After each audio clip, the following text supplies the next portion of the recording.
राहुल गांधी के बयान से इंडिया गठबंधन में टूट। इंडिया ब्लॉक के बगावती सुर पर राहुल गांधी का पलटवार। बोले, इंडिया ब्लॉक के छुटभैया नेताओं को ना दे भाव। नमस्कार, स्वागत है आपका। इंडिया 27 देख रहे हैं आप और मैं हूं आपके साथ लता। संसद में शीतकालीन सत्र चल रहा है। राहुल गांधी जो है अडानी के मुद्दे से लेकर तमाम अलग अलग मुद्दों को लेकर हालांकि प्रदर्शन करते हुए दिखाई पड़ रहे हैं, लेकिन इसी बीच जिस तरीके से अब इंडिया गठबंधन के बीच में जो दरारों की तस्वीरें सामने आ रही हैं, उनसे उसके बाद जो है अब राहुल गांधी ने जो बयान दिया है उससे ये साफ कहना तय है कि अब जो है राहुल गांधी के बयान के बाद से जो है इंडिया गठबंधन में टूट होनी तय है। दरअसल ऐसे में अब आप ये सोच रहे होंगे कि आखिर राहुल गांधी ने ऐसा बयान क्या दिया, क्यों दिया। तो जिस तरीके से पिछले लंबे समय से चाहे हरियाणा का विधानसभा चुनाव हो, चाहे अलग अलग राज्यों में चुनाव हो, चाहे महाराष्ट्र का हालिया विधानसभा चुनाव हो,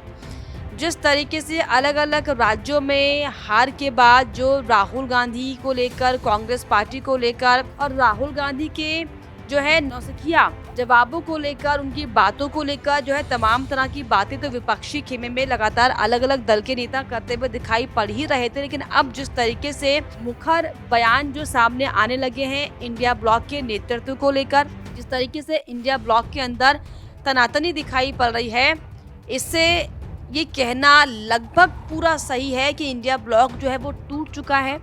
और अभी जो है सिर्फ और सिर्फ औपचारिक घोषणा होनी बाकी है। क्योंकि जिस तरीके से जो बयान एक के बाद एक तमाम आ रहे हैं नेताओं के, और अब उन बयानों का जो खंडन करते हुए राहुल गांधी ने जो बयान दिया है कि जो इंडिया ब्लॉक के छुटभैया नेता हैं, छुटभैया का जो जिक्र राहुल गांधी ने किया, तो क्या ममता बनर्जी राहुल गांधी के लिए छुटभैया नेत्री के तौर पर हैं? क्या लालू प्रसाद यादव को राहुल गांधी छुटभैया नेता कह रहे हैं? क्योंकि छोटे छोटे नेताओं को अगर छोड़ भी दिया जाए तो ममता बनर्जी खुद इशारा कर चुकी है कि वो अगर उन्हें मौका मिले तो पश्चिम बंगाल में बैठकर ही जो है इंडिया ब्लॉक की कमान को संभाल सकती हैं। और अभी हाल ही में जो है लालू प्रसाद यादव भी ये बयान देते हुए दिखाई पड़े थे कि जो है कांग्रेस के प्रदर्शन से कुछ नहीं होने वाला। तो जो इंडिया ब्लॉक का नेता है, जो नेतृत्व है, जो लीडरशिप है, दरअसल वो चेंज होनी चाहिए और ममता बनर्जी को इसका मुखिया होना चाहिए। अब दरअसल इसको लेकर जो है साफ तौर पर राहुल गांधी ने जो है सांसदों को कमेंट नहीं करने की साफ तौर पर सलाह दे दी है। और राहुल गांधी ने ये बयान देते हुए इस पर कहा है दरअसल कि कांग्रेस विपक्ष की सबसे बड़ी पार्टी है जो कि समस्याओं को सुलझाने में साफ तौर पर जो है असली रोल अदा करती है। और इसी बीच साफ तौर पर उन्होंने ये भी कहा है कि जो बगावती सुर सुनने को मिल रहे हैं अलग अलग इंडिया ब्लॉक की तरफ से, इंडिया ब्लॉक के छुटभैयों के बयानों को भाव नहीं देना चाहिए कांग्रेस पार्टी के नेताओं को। तो क्या अब राहुल गांधी इतने बड़े नेता हो गए हैं जो बड़े बड़े नेता और अनुभवी नेताओं को जो है छुटभैया नेता कह रहे हैं? और अब क्या जिस तरीके से जो राहुल गांधी का बयान साफ तौर पर सामने आया है, इसके बाद से समझा जाए कि दरअसल ये जो इंडिया गठबंधन की जो मीनार है, जो इमारत है, दरअसल वो खोखली इमारत हो चुकी है। क्योंकि जिस तरीके से लगातार हम इसको लेकर बार बार खबरों का फॉलोअप भी कर रहे हैं, क्योंकि ना सिर्फ एक नेता बल्कि अलग अलग नेताओं की तरफ से जो है राहुल गांधी की लीडरशिप को लेकर तमाम सवाल खड़े होते हुए दिखाई पड़े हैं, जिसमें हाल ही में लालू यादव ने संकेत दिया कांग्रेस पार्टी को झटका देते हुए कि ममता को सौंपी जाए इंडिया ब्लॉक की कमान, कांग्रेस के विरोध से कुछ नहीं होने वाला है। तो नेतृत्व परिवर्तन को लेकर हालांकि खींचतान जो है साफ तौर पर इंडिया गठबंधन में दिखाई पड़ ही रही है। स्ट्राइक रेट को लेकर जो है विपक्षी खेमे के नेता इस पर बात कर रहे हैं अपने गठबंधन दल के, क्योंकि हाल ही में जिस तरीके से जो है टीएमसी के नेताओं की तरफ से ये बयान सामने आया था सांसदों की तरफ से कि जो स्ट्राइक रेट के मामले में जो है कांग्रेस बनाम टीएमसी की लड़ाई में टीएमसी सबसे ज्यादा आगे, क्योंकि टीएमसी का जो स्ट्राइक रेट है वो 70% का है। और टीएमसी के दो नेता, ना सिर्फ दो नेता बल्कि खुद ममता बनर्जी दरअसल इशारा साफ तौर पर कर चुकी हैं कि वो अगर उन्हें मौका मिले तो वो साफ तौर पर इसकी जो है कमान संभालेंगी। टीएमसी के सांसद कीर्ति आज़ाद ये कह चुके हैं, कल्याण बनर्जी भी इस बात को लेकर उठा चुके हैं कि जो है राहुल गांधी सक्षम नहीं है इंडिया ब्लॉक के नेतृत्व को संभालने के लिए।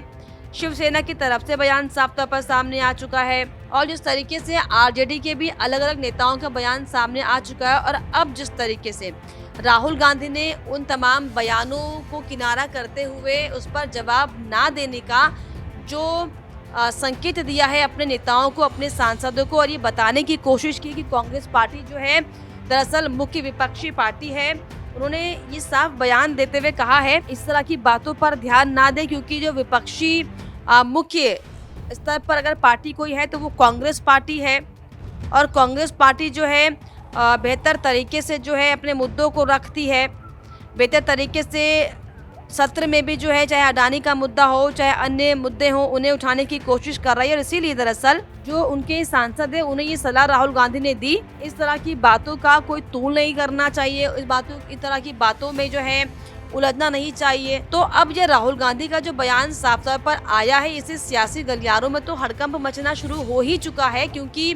अगर हम लालू प्रसाद यादव की बात कर ले, मुख्यमंत्री पहले वो रह चुके हैं, रेल मंत्री रह चुके हैं, केंद्र में मंत्री वो रह चुके हैं, तो बड़ा पद बड़ा अनुभव उनके पास है। ममता बनर्जी देखिए कई सालों से जो है पश्चिम बंगाल की बागडोर संभाल रही हैं। तो क्या ये बड़े बड़े जो चेहरे हैं ये छोटे भैया हैं या फिर इन बड़े बड़े चेहरों के सामने राहुल गांधी हालांकि छोटे भैया हैं, ये तो हालांकि आने वाला वक्त बताएगा। लेकिन जिस तरीके से जो माहौल इंडिया ब्लॉक को लेकर बना हुआ है, जो बगावती स्वर इंडिया ब्लॉक में दिखाई पड़ रहे हैं, इंडिया ब्लॉक की नेतृत्वता को लेकर, लीडरशिप को लेकर, इसको लेकर क्या आपको लग रहा है कि जिस तरीके से जो घमासान मचा हुआ है और जो बची कुछ गुंजाइश थी कि शायद ये जो गठबंधन है, विपक्षी गठबंधन का इंडिया ब्लॉक कहीं ना कहीं जो है सामंजस्य बनाए बैठा हुआ है, लेकिन जिस तरीके से जो नेताओं के बयान साफ तौर पर निकलकर सामने आ रहे हैं और अब उन बयानों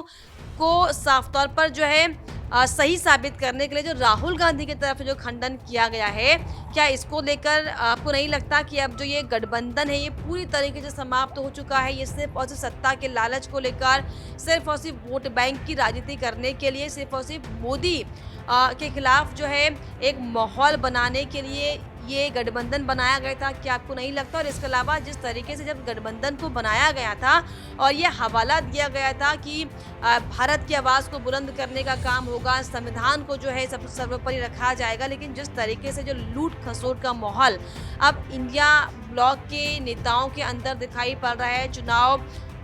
में हार के बाद जिस तरीके से जो है खिसियानी बिल्ली खंबा नोचे वाली स्थिति जो यहाँ पर दिखाई पड़ रही है, तमाम स्थिति को लेकर आपको क्या लगता है? हमें अपनी राय कमेंट बॉक्स में ज़रूर लिखिएगा। इसके अलावा हमारे चैनल को लाइक शेयर एंड सब्सक्राइब करना भी ना भूलें।